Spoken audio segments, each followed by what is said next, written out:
მოგესალმებით, პატრიცემულო მაყურებლებო. ეს არის გადაცემა კანონიერი სივრცე, მე მისი წამყვანი მწერალი აკაკი ვერტაური გახლავთ. ცოტას სახელის შესახებ მოგახსენებთ და ეს სახელი იქიდან გამომდინარეობს და კანონიერი სივრცე საერთოდ, რომ ამ გადაცემაში მე სტუმრად მეყოლება მხოლოდ კანონიერი ხელისუფლების წარმომადგენლები. Რა თქმა უნდა, ამ შემთხვევაში მე არ გულისხმობ ამ ჩვენს უარგის ხელისუფლებას, მე ხედულობაში მყავს ეს უზენაესი საბჭო, რომელმაც დამოუკიდებლობა გამოაცხადა, რომელიც იქნა ძალით და ხუნტით საქართველოსთან გაძევებული, რომელიც დღესაც არის კანონიერი და 5 სექტემბერს აღიდგინეს თავი. ქვეყანაში გამომდინარე აი ზუსტად პოლიტიკური უბედურებების თავდასახსნელად და რომ გადარჩეს ჩვენი ქვეყანა იმ უბედურებებს, იმ არაევროპულ გზას, იმ არაბიზაციის პროცესს, იმ ყველა იმ ემიგრანტების ხმებს და ანუ პრობლემა ძალიან ბევრი გვაქვს, ვიცით სულ ყველა. აქედან გამომდინარე, აი ამ სივრცეში თქვენი ხილავთ მხოლოდ აი ზუსტად იმ ღვაწ მოსილ ხალხს, რომელმაც ეს ყველაფერი გაიარეს, პირნათლად შეასრულეს და მოიხადეს ვალი თავის ქვეყნის წინაშე, რომლებიც არც იხეს დაერიდნენ, არც იმბირებს და არც კაკების ეწოლას და ყველანაირად შეეცადნენ, რომ საქართველო ყოფილიყო დამოუკიდებელი, სრულყოფილი ქვეყანა. ეს უბრალოდ რომ ვიცოდეთ რა გადაცემაა და რაზე იქნება ჩვენთან საუბარი და ვინ გვიყოლება ძირითადად ჩვენს სტუმრები. მე ხლა წარმოგიდგენთ ჩემს სტუმრებს. ბატონი დავით ამირეჯივი, ფსიქოლოგი, კანონიერი ხელისუფლების წარმომადგენელი, უზენაესი საბჭოს დეპუტატი. მეორე ჩემი სტუმარი გახლავთ ბატონი შოთა რატიანი, გეოლოგი, ეროვნული გვარდიის ოფიცერი და ყოფილი პოლიტპატიმარი. მე მინდა საუბარი დავიწყო ბატონებო, აი უბედურებაზე ახლა ჩვენ თარიღი გვიახლოვდება, როდესაც დაიწყო ეს უბედურება, რასაც ქვია 22 დეკემბერი, როდესაც დაიწყო ეს საშინელი მე აქამდე სხვადასხვის ფიქრობდი, ეს იყო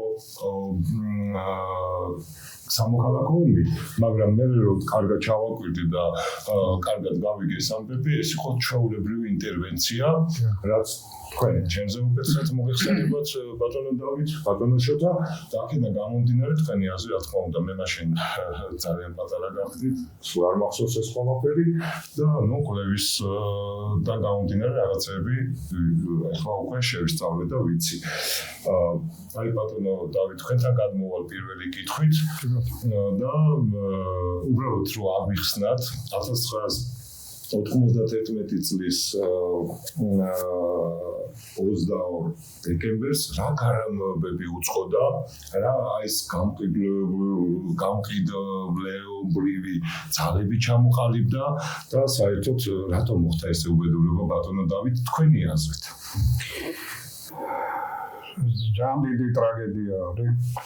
მე მგონი ასეთი მასშტაბის ტრაგედია საქართველოს ისტორიამ ძალიან ცოტა იცის. საერთოდ თუ იცის. ეს მოვლენა არ არის დამახასიათებელი ქართველებისათვის. იცით რაღაცნაირად ჩვენ მაინც ტოლერანტი ხალხი ვართ, კულტურული ხალხი ვართ. მიუხედავად 70 წლის, ესე იგი, ამ გამოცდილების კომუნისტურ ქვეყანაში ცხოვრების და მაშინაც ხომ ფაქტიურად მოხდა ოკუპაცია ქვეყნის ტერიტორიაზე. მსგავსება იმაში არის, აი თქვა 1921 წლის ამბებში, არა რომ ესე იგი მსგავსება ესაა, რომ იქაც ქართველები აქტიურობდნენ, არა სტალინი, ესე ორჯონიკიძე, შოვაროვის კომიტეტი, რომლებმაც რამდენადაც ვიცი, ძალიან დიდი ზეგავლენა მოახდინეს, ესე იგი ლენინს, რომელსაც არ ჰქონდა თურმე განზრახვა, ესე იგი, აი მე-11 არმიის შემოყვანის ბაქოდან თბილისში. მაგრამ დაუცაბოთ ეს, რომ ეს არის აუცილებელი, რომ ლაპარაკია კავკასიის, ასე ვთქვათ, აი გაწითლებაზე, არა? და აი ქართველთა ინიციატივით სხვა სტალინი საინტერესო რამეს ამბობს, რომ მე ვარო ქართული წარმომავლობის რუსი. დიახ. ხო, და ქართული წარმომავლობის რუსებმა დაიპყრეს საქართველოს რუსეთის არმიის ძალით, მაშინ 21 წელს, ხო? შემოიყვანეს, ვიცით ეს ტრაგედია, ხო, სტუდენტები იბრძოდნენ ესე იგი ტერიტორიაზე. ჩაგეჭრებით, იმიტომ რომ 1920 წელს ჩვენ დამოუკიდებლობა თვითონ აღიარა რუსეთმა აღიარა. ამიტომ ვამბობ, რომ ესე იგი საქმე, იმიტომ რომ ბატონმა ზვიანმა ელჩიც მიმართა, რომ ჩვენ უნდა დავიწყოთ ურთიერთობა სწორედ 20 წლის 7 ესე იგი აპრილის ხელშეკრულებით. იმიტომ რომ მაშინ რუსეთმა აღიარა საქართველოს და იმის შემდეგ მოხდა ინტერვენცია. ესე იგი, ჩვენ ხო არ შევედით ჩვენინებით RSFSR-ში, ეს მოხდა ჩვენი ნების საწინააღმდეგოდ ინტერვენციის და ოკუპაციის ხარჯზე.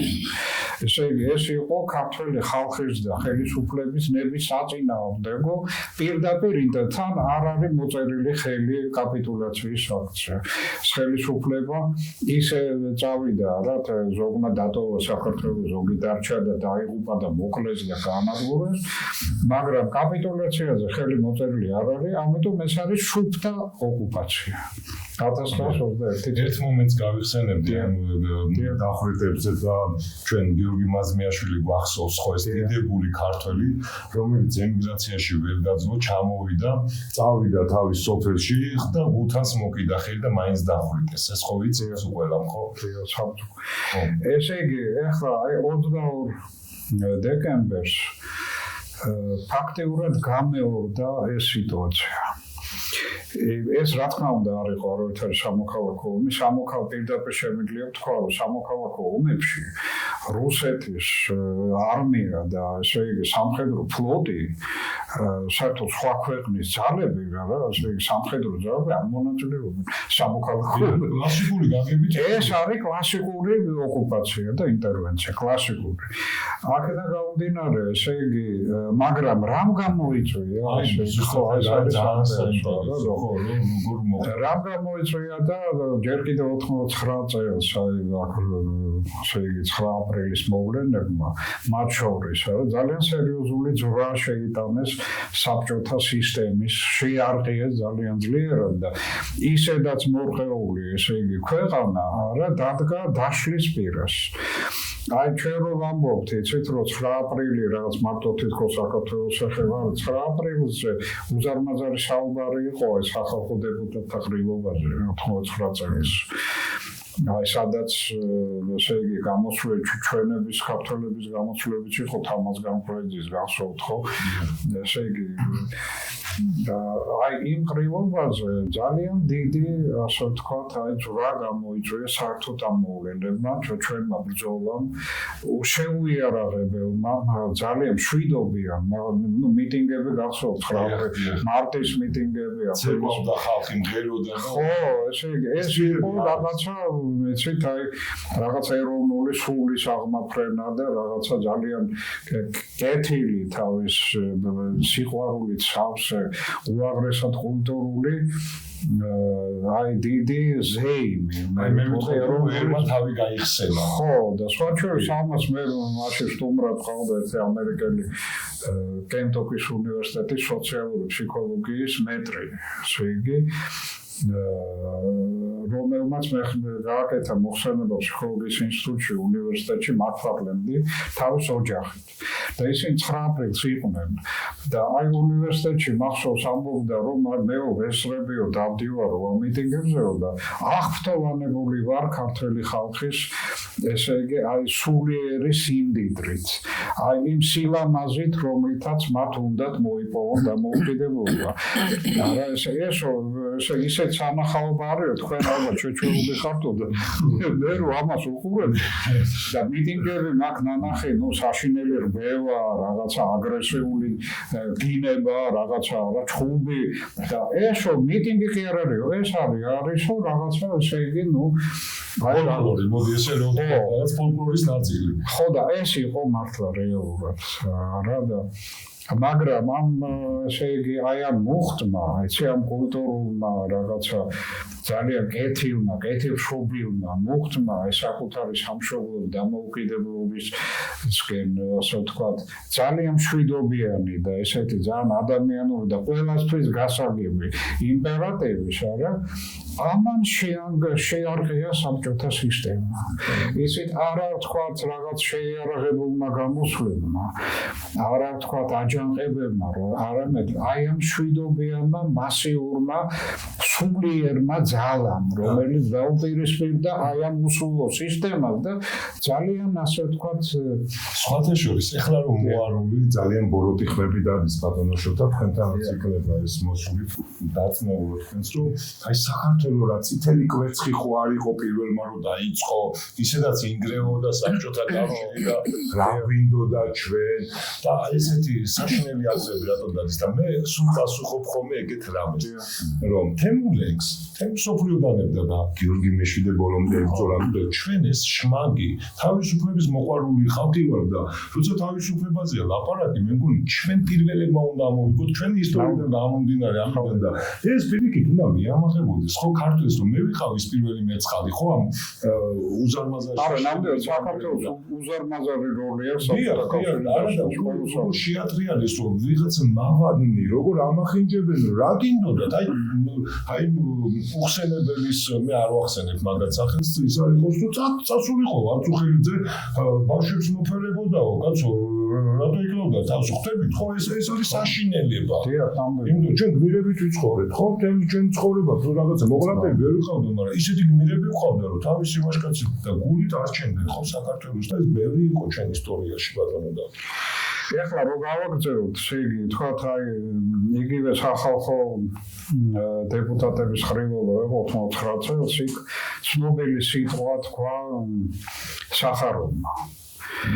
და მის სიტყვაში გაიჟღერა აი ერთმა იმან რომელიც მე კლასიკად იქცა ასეთმა დებულებამ არა რომ ჩვენ უნდა დავშალოთ საბჭოთა კავშირი და ავაწყოთ თავიდან უნდა დავშალოთ სახელმწიფო არა ეს მაგრამ უნდა მიეცეს პრიორიტეტი საბჭოებს საბჭოთა კავშირი ხო საბჭოების კავშირი ხო და ესე იგი სახაროვმა ხაზი გაუსვა საბჭოების პრიორიტეტს და პარიტეტულ საზღვრებს რომ აი ავტონომიები რომ არის ისეთივე უფლებები უნდა ქონდეთ როგორც ასე ვთქვათ ცენტრს ხო ესე იგი ცენტრი და ავტონომიები უნდა გათანაბრდნენ უფლებებში და საბჭოების იდეა საბჭოების მმართველობა უნდა წარმოვიდეს წინაპრებზე ეხლა რა არის საბჭოები ძალიან მარტივად რო ვთქვათ ეს არის საბჭოთა ნომენკლატურა საბჭოთა ნომენკლატურა, რომელიც იყო ერთი დიდი ოჯახი, თვითონ რო იძახიან, ყველა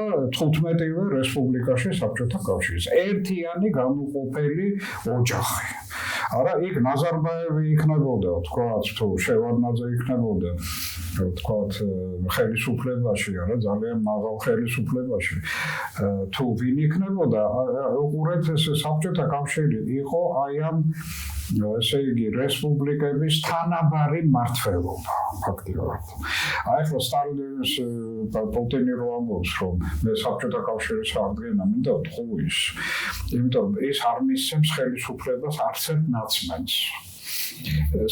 პუტინი რეალურად აშენებს რუსეთის იმპერიას და არა საბჭოთა სისტემას. ეს უნდა ვიცოდეთ, იმიტომ რომ ეს არის ძალიან დიდი ტყუილი. ხო. ეხლა უყურეთ აქედან გამომდინარე საბჭოთა ოჯახი, ხო? ესე იგი სახაროვი შესაძლებლად თვლიდა საბჭოთა კავშირის როგორც სახელმწიფოს დაშლას, ნაწილებად რესპუბლიკები თქვა შეიძლება, მაგრამ საბჭოების შენარჩუნებას ეს იყო წამყვანი. ესე იგი ფაქტიურად საბჭოთა კავშირის დაშლა იყო ბლეფი.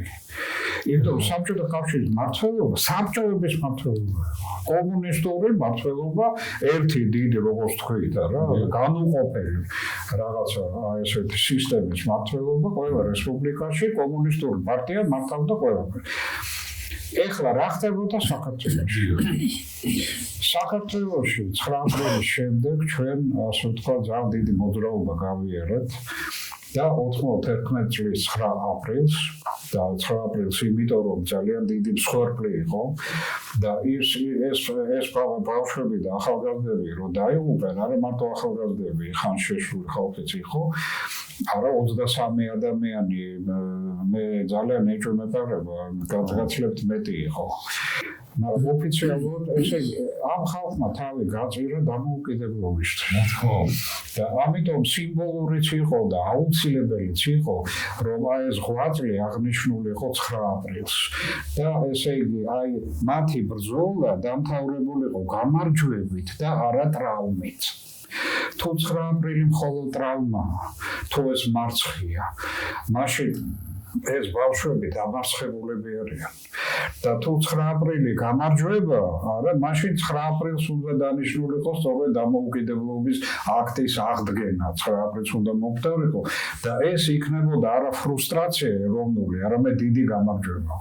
არა, ამიტომ აბსოლუტურად ზუსტად იყო, ესე იგი, ეს ზნეობრივი, სხვანაირად შეუძლებელი ყოფილიყო, ეს ძალიან დიდი ზნეობრივი გადაწყვეტილება იყო, სწორედ 9 აპრილს უნდა აღდგეს ის, რასაც შეეწირა ამდენი ხალხი.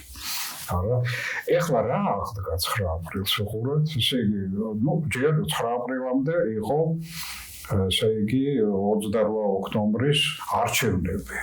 ეს ძალიან მნიშვნელოვანი რამ არის, იმიტომ რომ ეს იყო დემოკრატიული არჩევნები, ეროვნული თანხმობა ბატონის ზვიადის იდეაა საერთოდ და ეროვნული თანხმობის გამოხატულება იყო ეს არჩევნები, იმიტომ რომ ყველა უკლებლივ, ესე იგი, სერიოზული მხარე, რაც კი მაშინ საქართველოში იყვნენ, არა კომპარტიის ჩათვლით. ესე იგი, იღებდა მონაწილეობას პარიტეტულ საწყისებზე, ამ არჩევნები. ეს არჩევნები არ იყო საბჭოთა საქართველოს არჩევნები, ეს იყო დამოუკიდებელი კომისია, პარიტეტულ საწყისებზე, ესე იგი, შექმნილი, ყველა პარტიას ჰქონდა თავის წარმომადგენლობა, იყო აბსოლუტურად გამჭვირვალე არჩევნები და ესე იგი, ჩვენ, დედაჩემი იყო მაშინ მახსოვს, ესე იგი, კარიკარ როგორ დავდიოდით ეზოებში ჩუღურეთის რაიონში დეპუტატი გახდა ხელის მომწერი, ესე იგი, აქტზე დამოუკიდებლობის, როგორი შეხვედრები სკოლებში, ესე იგი, ეზოებში, დაპირისპირება კომპარტიის წარმომადგენლებთან, იქ, ესე იგი, დებატები იყო ძალიან ცოცხალი, უშუალოდ ცოცხალი და დებატების კულტურა იყო და ნამდვილი ბრძოლა და ესე იგი რა ხალხი მოვიდა ამ არჩევნების შედეგად უყურებთ ხალხი რომელიც არ წარმოადგენდა საბჭოთა ნომენკლატურას არა ესე იგი საბჭოებს არ წარმოადგენდა უყურეთ ახლა რა არის აქ ძალიან მნიშვნელოვანი და ხაზგასმული რაც უნდა ვიცოდეთ უბრალოდ აი ვინცაც თქვა დაივიწყა არ იცის ის არის ყველაზე მნიშვნელოვანი რომ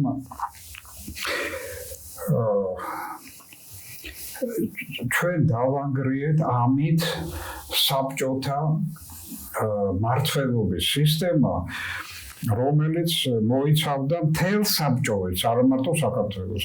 იმიტომ რომ ერთ ადგილას თუ ეს სისტემა დაინგრა, არა ეს ოჯახი, რა დიდი ხო გაწყდა ჯაჭვი და ეს გამოიწვევდა დომინოს ეფექტს. ამის ეს იყო უაღრესად საშიში. აი ესე იგი საბჭოთა შენარჩუნებული საბჭოთა კავშირისათვის, რომელიც ფორმალურად სახელმწიფო აღარ იყო, მაგრამ კავშირი, საბჭოების კავშირი იყო უმძლავრესი.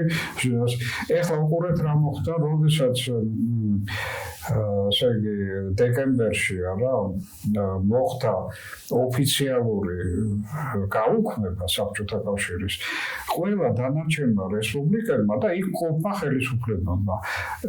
ესე იგი სინით მიიღეს დამოუკიდებლობა, სინზე მორთმეული.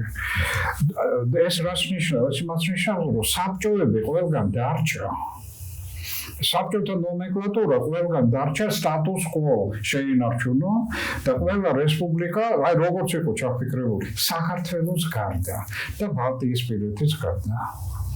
ეხლა პატარა განსხვავება არის, უყურეთ, საქართველოსა და ბალტიისპირეთს შორის, იმიტომ რომ ბალტიისპირეთშიც იყო KGB, ბალტიისპირეთშიც იყო კომპარტიის ლიდერები, მაგალითად გრიბუსკაი და ლიტვაში. კომპარტიის ლიდერებია, მაგრამ იქაური ელიტა მთლიანად ეროვნულ ფაზაზე გადავიდა გზაზე. მე მგონი ისინი ჩვენზე ცოტა ხანს იყვნენ ამ სიმაღლეში კიდე. KGB-ც ეროვნული გახდა. არა რუსულ, ესე იგი, ლიტვური წარმომავლობის KGB, ხო? კომპარტიის ესე იგი წევრებიც ეროვნულები გახდა, იმ წუთში დაიკავეს ეროვნული პოლიცია. საქართველოში ასე მოხდა. საქართველოს ელიტამ, კომუნისტურმა, არა, საბჭოთა ელიტამ არ დაიკავა, ასე ვთქვათ, დამოუკიდებლობის და ეროვნული პოზიცია. არამედ მათ შეინარჩუნეს აი ეს საბჭოთა ასე ვთქვათ, ნომენკლატურის სტატუსი და დაუწყეს ბრძოლა ეროვნულ ესე იგი ხელისუფლებას. ესე იგი ჩვენთან რა მოხდა, როგორც ვთქვით, 28 ოქტომბერს მოვიდა ეროვნული ხალხი, ეროვნული ინტელიგენცია, ეროვნული პარტიები, ეროვნული პოლიტიკოსები და ამ ხარემ გაიმარჯვა არჩევნებს. ხო, ჩვენს არ ელოდა ზვიადი, რომ ჩვენ გამარჯვებს მოგვიგო. ნუ იფიქრა შეიძლება მეორე ადგილზე გავიდეთ კომპარტიის, მაგრამ ესე დიდი ამბავია, იმიტომ რომ უზენაეს საბჭოში შევა ეროვნული ძალა და აღმოჩნდა, რომ ჩვენ კოლოსალური იმითია რა გავემარჯვეთ მაშინ. და მოვიპოვეთ ესე იგი უმრავლესობა. და ეს იყო კატასტროფა არა მარტო ქართული ნომენკლატურისთვის, საბჭოთა ნომენკლატურით, რომ გაწყდა ეს. დიახ, ჭაჭი. ეს ხო? ამან განაპირობა 22 დეკემბერს ესე იგი აი ის რასაც პუტჩს ეძახიან და სამხედრო გადატრიალებას ეძახიან და სამოქალაქო ომს ეძახიან, არც ერთი მართალი არ არის. იმიტომ რომ პუტჩი და ეს რაღაცები რაც იყო, ეს იყო ეტაპი, ამით დაიწყო რა ოკუპაცია ქვეყნის. პირდაპირ რუსული უზარმაზად 15 გემი შემოვიდა ატომური ფლოტი. ესე იგი ბალტინის იმითი რა ქვია, ადმირალ ედუარდ ბალტინის ხელმძღვანელობით როდესაც ზვიად გამსახურდია იკრებდა უკვე ძალას და ბრუნდებოდა თბილისში და ესე იგი ამის გამჩერებელი არავინ არ იყო, იმიტომ რომ თბილისი ელოდებოდა, მთელი საქართველო ელოდებოდა აი ამ საშინელებისაგან, ამ მხედრიონის დიქტატისაგან, ესე იგი და ძაბსვაგლეჯვა ხალხის ესე იგი რაღაც კოშმარი გამოვიარეთ, ხო და აი ზვიადი ნამდვილი არჩეული პრეზიდენტი კეთილშობილი კაცია რა, რომელმაც დამოუკიდებლობა გამოაცხადა და არავის არ ებრძოდა, არავით არ იჯდა უზენაეს საბჭოს შენობაში. რა სამოქალაქო ომი, ერთ შენობაში იყო მთავრობა და ეს ესე იგი კაცი ჭამიები ესლოდნენ იქიდან, აქედან აფეთქებდნენ და კლავდნენ. ეს არის სამოქალაქო. გახსოვთ ხომ ის დიდებული სექტორი, ჩვენ ისე უნდა გავემარჯვოთ, რომ დამარცხებულებმა თავი დამარცხებულად არ იგრძნობა. ხო, გახსოვთ. და ეს ზვიად გამსახურდია, ესე აბსოლუტურად მშვიდობიანად რა უზარმაზარი ძალების ესე იგი არა და ხალხის იმით ორ დღეში შემოდიოდა თბილისში და ერთი გასროლის გარეშე ხდებოდა სტატუს კვოს აღდგენა ხელისუფლების. იმიტომ რომ ვერ იტანდა ხალხი ამათ. არაფერი არ ჭირდებოდა ზვიადს და რა გააკეთა პირადად ედუარდ შევარდნაძე. ესე იგი, ნუ მანამდეც რუსები გვებრძოდნენ, არა 22-ში თქვენ ალბათ დააზუსტებთ რა რაღაცები. 22-ში ჩვენ რუსები გვებრძოდნენ, რუსული იარაღით გვებრძოდნენ, საბჭოთა იარაღი, ზაკო იყო ჩართული მთელი ამბავი. არა, ესე იგი, ამ დეტალებზე აი ხო, უყურეთ რა შეასაქმე და ესე იგი, ედუარდ შევარდნაძე ურეკავს უკრაინის პრეზიდენტ კუჩმა იყო მაშინ და თხოვს დახმარებას. იმიტომ რომ ვიყუპებით და იყუპება ვიმეორებ არა მარტო საქართველო, არამედ საბჭოთა სისტემა. იმიტომ გაწყდა აქ. და ესე იგი, შევარდნაძე დავალება იყო აღდგენა საბჭოთა ნომენკლატურის ხელისუფლებაში. საბჭოთა საქართველო უნდა დაბრუნებულიყო ხელისუფლებაში აქ, არა, რომ გადარჩენილიყო ამ მთლიანად სივრცე საბჭოთა. ხო, და საქართველოს გამიშვენი ადგილი იყო, არა, ჯერ ერთი თურქეთის, ნატოს ქვეყნის არა ესე იგი გეოპოლიტიკურად ძალიან მნიშვნელოვანი იყო და ეს დანაკლისი ამ სისტემის კავკასიის ცენტრი არა იქნებოდა დამხუპველი ამიტომ გადაწყდა რა აღდგენა საბჭოთა ნომენკლატურის აღდგენა საბჭოების საქართველოში და ვიმეორე ფორმალურად დამოუკიდებლები იყვნენ გახდნენ ეს რესპუბლიკები მაგრამ არსებობდათ იმართებოდნენ საბჭოების მიერ როგორც ეს იყო ჩაფიქრებული ჯერ კიდევ 89 წელს და დარჩა შუა აზიის ხო ესე იგი აქ დაიწყო მაგრამ მე როდესაც ზვიადი ბრუნდება პირველი სიტყვები რომელსაც უგდიდში ამბობს რომ ჩვენ უნდა შევწყვიტოთ ძმათა მკვლელი ომი და ძმებში გულისხმობს აფხაზებს გულისხმობს ესე იგი სამაჩაბლოს მოსახლეობას ახლა ზვიადს ამრავლებენ რომ რაღაც ეთნიკური ნიადაგზე ქონდა რაღაც ასე ვთქვათ ის ფუილი ხო და აი ესე უყურეთ რომ აფსუებს ებრძოდა თურმე ზვიადი და აფსუებს თავაზობდა რომ წასულიყვნენ აფსუებს კი არ ებრძოდა აფსუა სეპარატისტებს ებრძოდა სადაც სიტყვა აფსუას ამბობდა იქ სეპარატიზმს აუცილებლად უმატებდა იმიტომ რომ ის ყველა აფსუას არ ქართველები არიან სეპარატისტები თუ აბა შევარდნა აბა კომპარტია ვინა რა ხავს სეპარატი ქართველებზე დიდი სეპარატისტი რანაირად არის აფსუა მაგრამ სეპარატისტია იგივე საქმეს აკეთებს რასაც აქ აკეთებს ედუარდ საქართველოს დაშლა და ასე ვთქვათ მიერთება რუსულ მატარებელს რა როგორც იყო ეს იყო ამოცანა ამიტომ 22 დეკემბერი ეს არის ასე ვთქვათ ხო რატომ მოხდა მანდამაც 22-ში იმიტომ რომ 21-ში იყო ვალმადაში შეხვედრა სადაც ხდებოდა აი ესე ახალი დსთ-ს არა რომელიც იყო საბჭოთა კავშირის მოდერნიზებული რაღაც ვარიანტი, არა ამის საბჭოთა კავშირის უკვე ფორმალურად აღდგენა ამ საბჭოების ბაზაზე ხდებოდა აღდგენა ალმატაში უკვე ეს 8-ში დაიწყო 8 დეკემბერს. იქ იყვნენ უკრაინა, რუსეთი და ნაზარბაევი ხო და აი ალმატაში უკვე უფრო გაფართოებული ფორმატი უნდა ყოფილიყო, საქართველოს უნდა შესულიყო და უამრავი კიდევ ესე იგი 8 რესპუბლიკაზე იყო ლაპარაკი ისინი შევიდნენ დასაწყისში. ზვიადმა ამაზე თქვა უარი. თქვა ესე იგი უყურეთ ეს მოსინჯვა იყო, ციკი ბატონო აქ ეროვნული ხელისუფლება, ეს არ არის საბჭოები, მაგრამ იქნებ დათანხმდეს ეროვნული ხელისუფლება. და თუ შემოვიდა აქ, მაშინ შევჭამთ, გადავყლაპავთ ძალიან მარტივად, რა. და ზვიადე ამას არ დათანხმდა, ესე ზვიადმა შეინარჩუნა ეროვნული ხელისუფლება, არ გაითქვიფა ამ საბჭოთა მოდელში, ახალში და ახაც გამოვიდა საქართველოს რა დამანგრეველი აი ამ დსთ-ს იდეის ფაქტობრივად. არა ესე ორჯერ ერთხელ საქართველოს დაანგრიეს საბჭოთა კავშირი და მეორე დსთ-ს იდეა შეუტია დსთ-ს.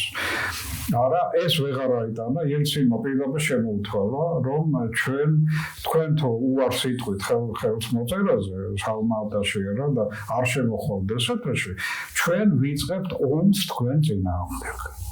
ეს ვინ ჩვენ რუსეთი ელცინმა პირდაპირ განაცხადა რა რომ ჩვენ შინაგანი რაღაცა პარტნიომენკლატურა კი არ გვეძლოს ისინი რისი მებრძოლები არიან საერთოდ ვინ არიან რისი გამკეთებლები არიან კომპარტიაც ფაქტიურად აღარ არსებობდა რა იყო აი ეს ელიტა ეს ნომენკლატურის სახით მაგრამ დასუსტებული რისი მაქნისი იყო ეს უშუალოდ რუსეთი გვეძლო ის აიარაღებდა ხებრიონს ეს აიარაღებდა და ფულზარმაზარი მილიონობით ფული შემოდიოდა ფულჩერდღე ყოველ დღე 10-15 მილიონი შემოდიოდა რუსეთიდან ფული ამად დასაფინანსებლად ესე იგი ზაკოვის შტაბი გახსნილი იყო აიარაღებდა უკანასკნელი იარაღით ყველაზე მაგრამ ეს არაფერი არ იყო აი როდესაც ზვიადი ბრუნდება და ესე იგი აი ამ საშინელებების შემდეგ არა რომ გადაწყვეტა რომ არ შეიძლება ამ სისტემის არსებობა.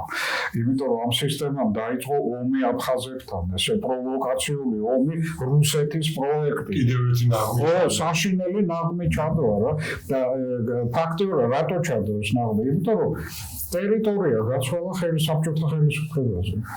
არა, ამიტომ ჩადო. ხო და 400-1000 ადამიანი გამოყარა ასეთი დევნილობა საქართველოს არ იცის საერთოდ. როდის იყო ასეთ საშინელებაც? აი ეს ჩაიდინეს ამ კაცი-ჭამიებს. შახაბას თუ გავიხსენ. ხო და ამ კაცი-ჭამიების სასარგებლოდ ესე იგი შევარნაძე ურეკავს კუჩმას.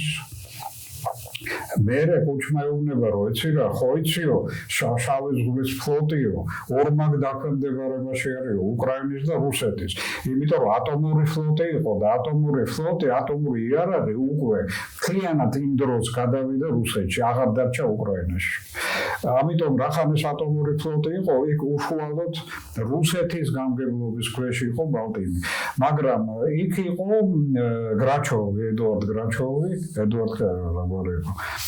ესე იგი გენერალი გრაჩოვი რომელიც იყო საბჭოთა აი ამ ესე იგი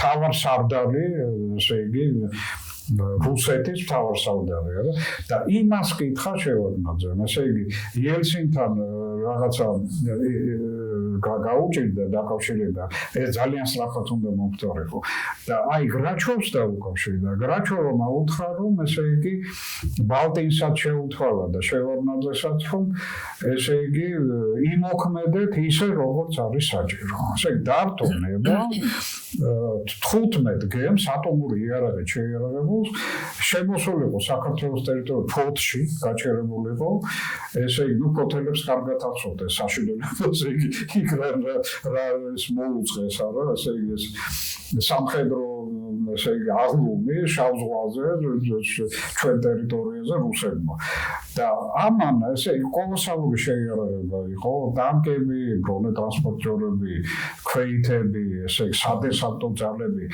ეს ევროპას აიღებდა ესეთი ძალა იყო ეხლა რატო შემოიყვანეს სამხედრო ძალა ამას გეტყვით მე ესე იგი ეს მარტო იმიტომ არა რომ ზვიად პირველ რიგში მაგრამ ეროვნული ხელისუფლების გამო არა მხოლოდ არა და რა გააკეთეს ესე მოედენ მთელ საქართველოს ნუ მთელი ესე დასავლეთ საქართველოს ხომ მთლიან ქუთაისამდე ჩამოვიდა აკონტროლებდნენ აბსოლუტურად ყველაფერს და ესე იგი ამ პირობებში აი ეს ზვიადის ასე ვთქვათ უდიდესი დარტყმა მიაყენეს სწორედ აი ამ ესე იგი მსვლელობას ზვიადის დაბრუნების იდეას თბილისში არა დაიცვეს შევარდნაძის საოკუპაციო რეჟიმი აქ შეიძლება პირდაპირ ვთქვათ იმიტომ რომ ოკუპაცია არის რა თქმა უნდა დაიცვეს საოკუპაციო რეჟიმი და ესე იგი აი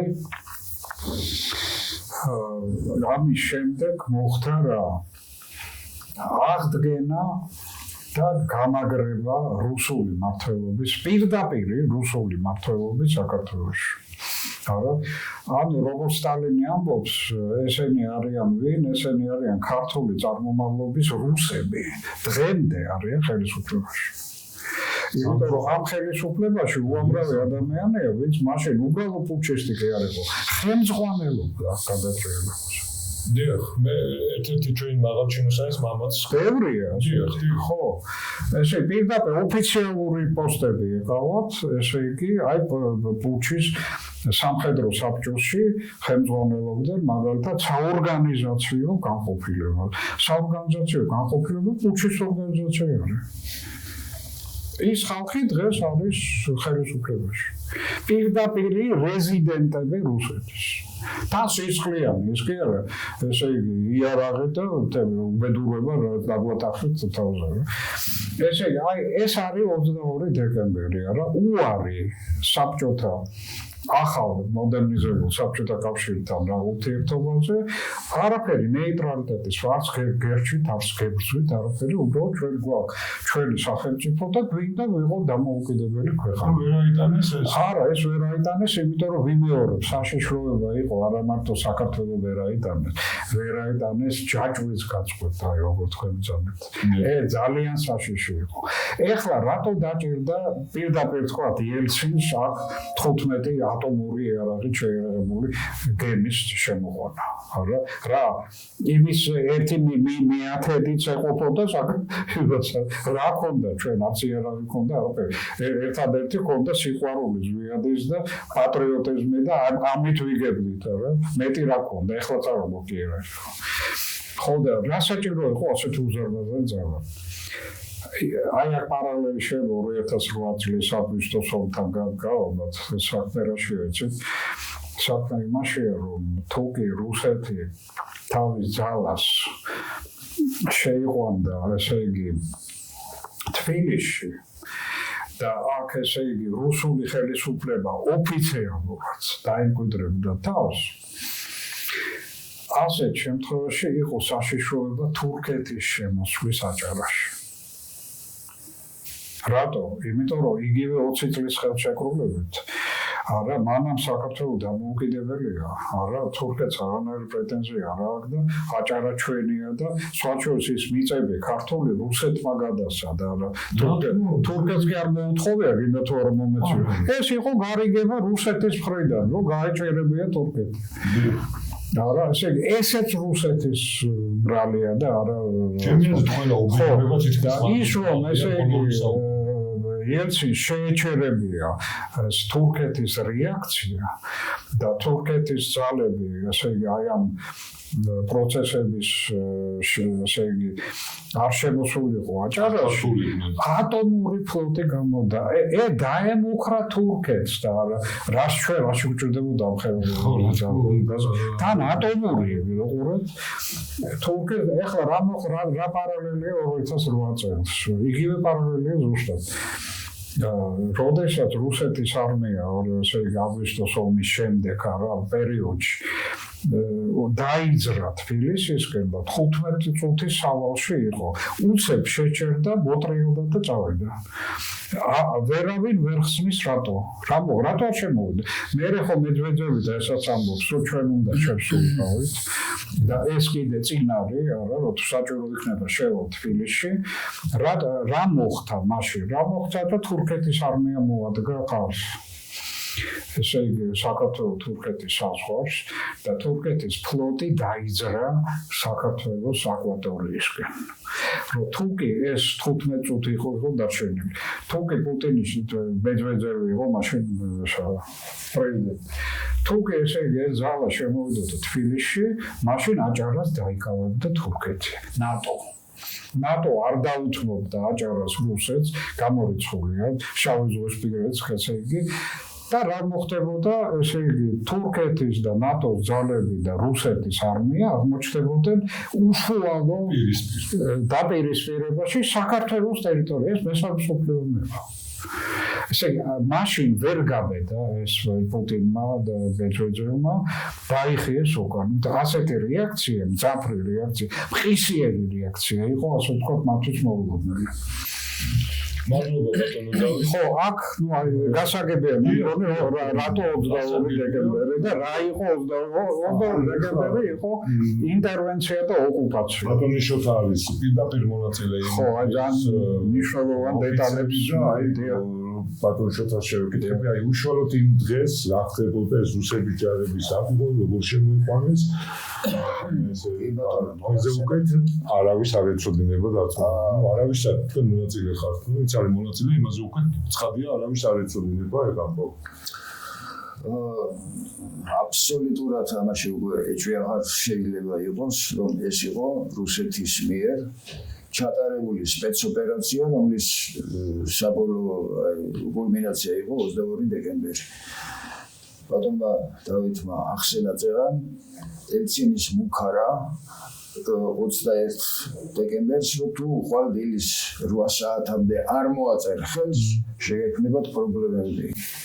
დილის 8 საათზე დაიწყო ეს მოვლენები, მაგრამ მანამდე ალექსანდრეს ბაღი ივსებოდა იარაღით, ამას ჩვენ ყველანი ვხედავდით.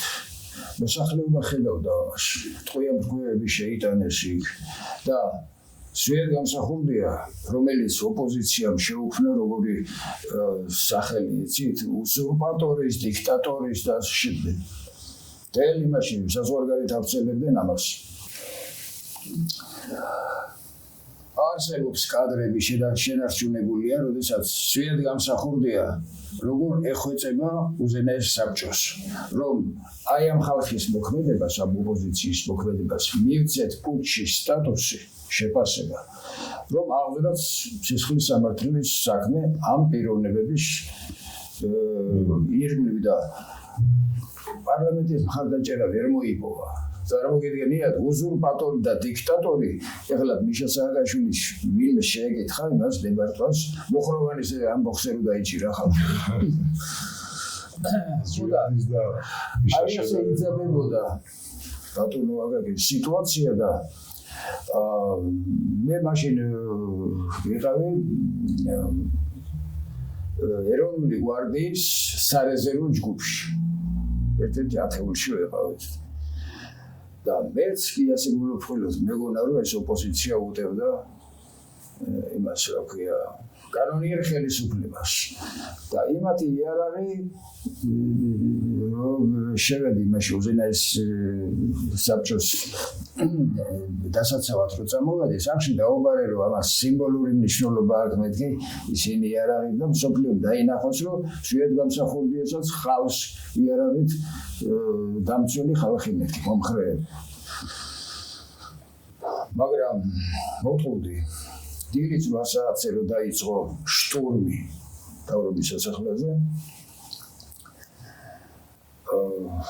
გამოვედი ჩემ მეგობართან ერთად მივედი მთავრობის სასახლესთან. იქ უკვე ხალხი დახოცილი ყავდათ წინ კიბერთან წინა მხარეს. უკანა მხრიდან მივედით მთავრობის სასახლეს და იქ იყო სხვა ხალხი შეგუბებული. სხვა ხალხი იცმოდა წყევლა და კაცების გინება კიდე შევარნაძის მიმართ, იმიტომ რომ ეს ყველა აშკარა იყო. თვითონ თედო პაატაშვილმა აღიარა, რომ პაატაშვილმა აღიარა, რომ ჩვენ კონსულტაციებზე დავდივართ შევარნაძესთან. იქიდან იგეგმებოდა ეს ყველაფერი.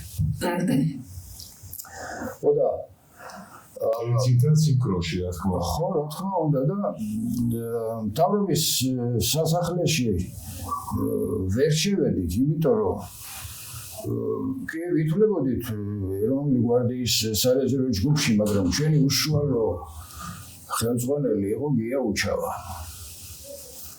ეს ავღანეთ გამოვლილი კაცი მაიორი და მას ჰქონდა დავალებული მთავრობის სასახლის დაცვა მთლიანად. შტაბის უფროსი იყო ოპერაციების დაგეგმა, მაგას ევალებოდა.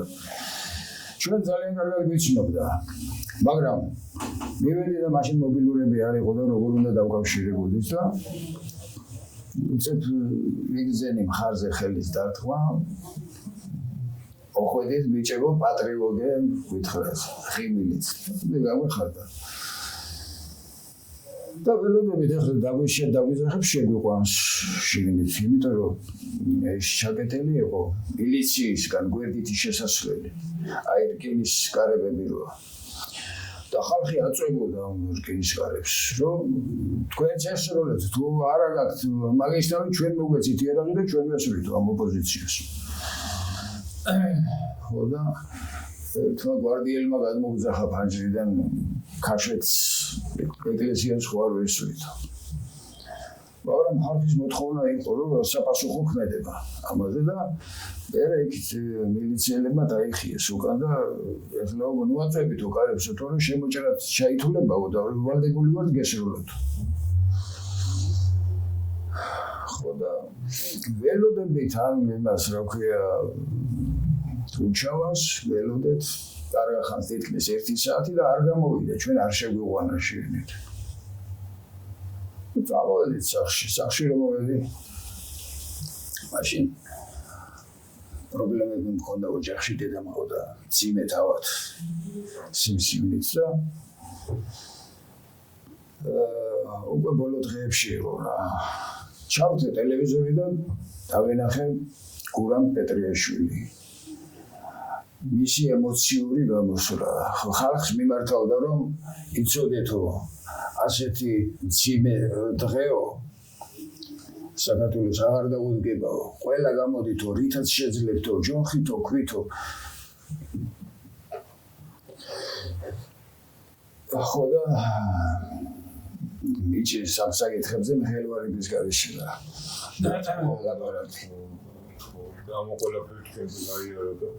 გამოვიდა სანადირო თოფის შეიფიდან ჯავჯეთი მანქანაში და წავედი ჩემ მეგობრებს დაურეკე ის ტელეფონი სახლის ტელეფონით არავინ სახში არ დამხვდა და მარტო წავედი რა ჩავთვალე რომ იმათმა სხვა გზა იპოვეს და შევიდნენ დავრობის სასახლეში მეტი რომ მივედი ის მილიციელმა გვერდითი შესასვლელიდან მითხრა რომ დავინახა თოფით იქით გადადიო გვერდზე შენობაში დირექციის სასახლის უკან მან იყო თავდაცვის სამინისტრო იყო თუ რაღაც ეგეთი შენობა უცხება იყო მან და დღეს არის სახელმწიფო დაცვის სამსახური იმ შენობაში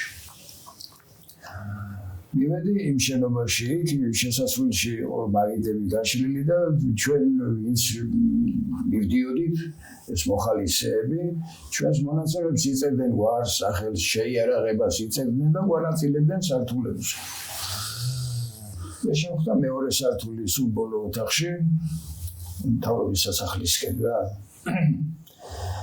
ხო და ნუ გარეთ სროლა მიდის ახლა ავტომატების მაგრამ ჩვენ გვერდიდან უნდა დავიცვათ მთავრობის სასახლე გარედან მოხალისეებმა გავიცანი ჩემს ოთახში ვინც მოხდა გოჩა ხუდუშაური გვარდიელი იყო ისიც ორი ძალე ხელყუმარა მომცარო ნახა მე მარტო ის მქონდა რა თოფი ძირდადა თოფებით ვიყავი შეერაღებული იმს ორი ავტომატი იყო ჩვენ სართულზე სულ გვერდზე ოთახში რაღაცა კახელს კარაბინი ქონდა ძველებური პაპამისის მოკლედ მომზადეთ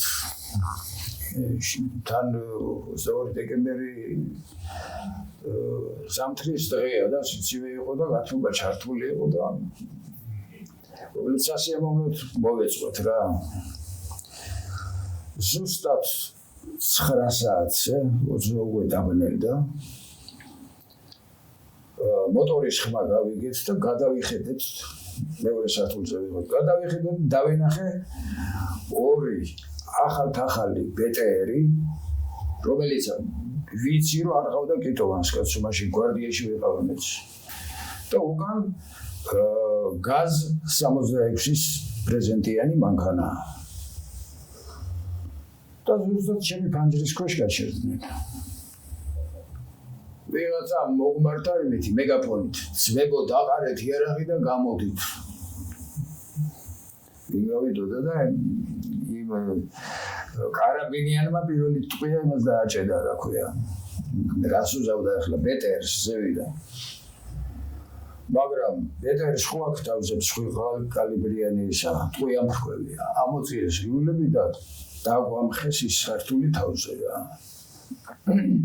აი პანჯრებს გლეჯდნენ ჩარჩოიანად შუქი გაითიშა პატკაში გვეღრებოდა თავზე სიბნელე იყო და ვეღარაფერს ვერ ხედავდით რა მოკლედ მაგარი პასუხი გაგვცეს ძალიან ძლიერი პასუხი და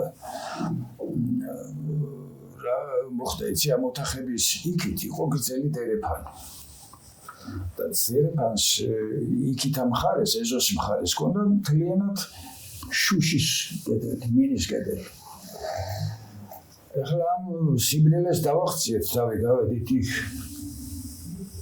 ეს სანადირო თოფები დაგვშვა იმასავით კოფეზე ვითხილში ვიდო რომ ბეტეს რას უზავავი ამით მაგრამ ჩვენ ფიქრობთ რომ შემოვიდოდნენ იმაში შენობაში და შიდა ბრძოლებში და გამოვიყენებდით ამას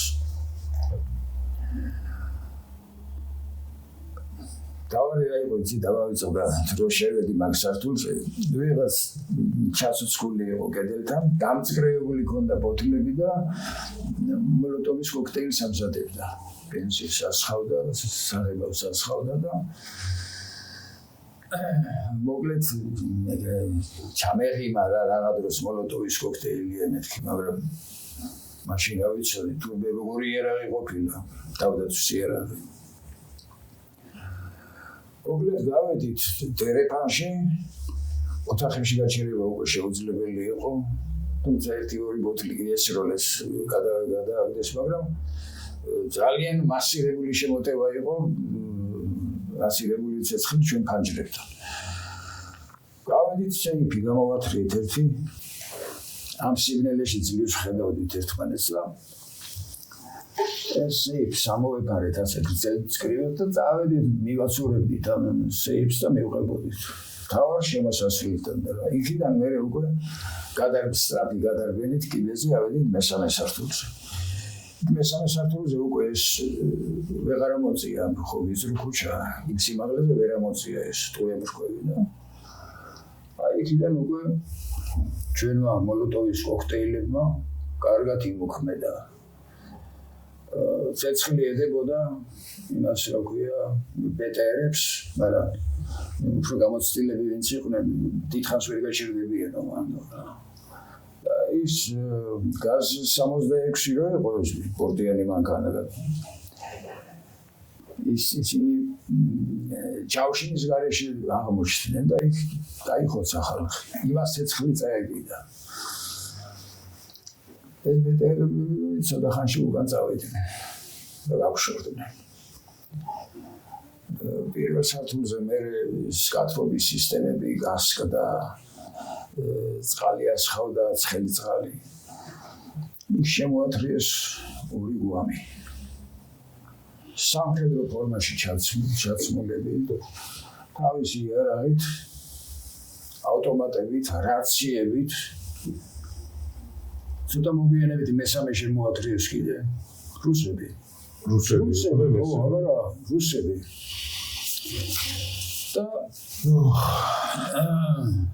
და მერე როცა მიწყნარდა ყველაფერი იქიდან ყვირილი ისმოდა ვიღაცა დაჭრილი ყვიროდა და სასწრაფო დახმარების მანქანებმა დაიწყეს სირბილი და ჩვენ მანქანებიდან ფანჯრებიდან ვეხმარებოდით სრულად გრძელდებოდა ავტომატის მაგრამ ავტომატს ვინჩიოდა კაცო 3 საათი გრძელდებოდა ზუსტად ეს შემოტევა ჩვენზე ხოდა იმას ვარნახობდით რომ აი იქ არ დაგშეს იქიდან ყვირილს ვიღაცა და გავატანეთ რა იმას რა ქვია ეს სამი ცხედარიც გავატანეთ იმას სასწრაფო დახმარების მანქანებს ну კარგი ჩაწყნარდა ეს ყველაფერი თელეგრამები მიდიოდა ტრასირებული ავტომობილის სიტყვების ისა დაბრინავდნენ ჰაერში მაგრამ ეს უკვე მიწერია რა ბულბულის გალობას ავედი ესოდა და დაჭენდა ჩამოვედი პირველ სართულზე და თავინახით მანქანები ხო გვედგაჩერე მანქანაც ჩემი ფანჯრის ქვეშ დავაყენე რომ ყურადღებას მივაქცევ მეთქი მაშინ ხშირი იყო საბურავების მოპარვა აკუმულატორების მოპარვა და ჩემი ფანჯრის ქვეშ დავაყენე მანქანა ეს მანქანები იყო ციტრო ვერ იცნობდი რა მანქანები იყო აი ბეტერებმა გადააუთოვეს აი დაჭმოჭმული ქაღალდი რომ დააგდო თეთრი ქაღალდი აი ვერ იცნობდი რა მანქანა იყო განსაკუთრებით აი ზვირადღი 09 შიგული მაშინ ახალი იყო რენო მოსკოვში ახალი აი იმათ მოკლედ დაუტირეს და ჩემი მანქანა ყველაზე ნაკლებად პრესტიჟული იყო ლუაზი მოყავდა რუსული ლუაზი ვედი შეუნგრიეს ერთი და ერთი მანქანა იყო თეთრი მოსკოვში აბსოლუტურად ხელუხლებელი, დაუზიანებელი და წინა სავარძელზე იჯდა სამხედრო ფორმაში ჩაცმული ახალგაზრდა. რომელსაც შუბიზე ჰქონდა ერთადერთი ნატყვიარი. სისხლი გარეთ არ იყო გადმოსული. შიგნით იყო ჩაურელი. სამხედრო ფორმაში ჩაცმული, თავისი საბუთებით ყველაფრით. და გაშიშებული იყო რაგვამი.